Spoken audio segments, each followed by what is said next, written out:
asiyeonekana anaonekana. Ingawa si wote wanaomuona, lakini yupo. Yeye ni Mungu.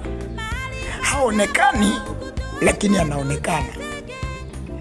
Ingawa kuna namna lazima utaratibu utumike, au ni lazima yeye mwenyewe atake kuonekana kwako, au wewe utake kumuona. Haonekani, lakini anaonekana.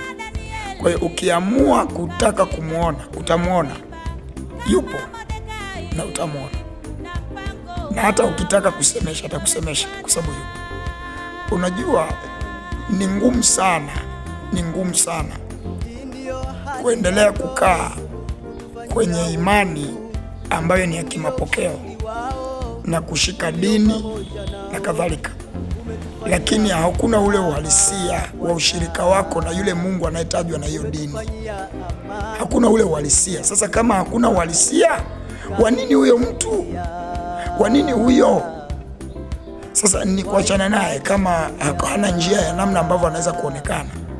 Sasa ingawa ile lugha niliyotumia hapo nyuma, asiyeonekana anaonekana kwenye dini uliopo, kama yule asiyeonekana anayetajwa kwenye dini yako hajawahi kuonekana, waulize vizuri, kwa sababu asiyeonekana huonekana, ana namna yake ya kuonekana. Taka kumuona na wewe, ili uendelee kuwa na ujasiri na matumaini kwenye imani uliopo. Usiaminishwe tu na maneno ya shehe, usiaminishwe tu na maneno ya mchungaji. Taka kumuona huyo asiyeonekana, kwa sababu huwa anaonekana, ana namna yake ya kumuona.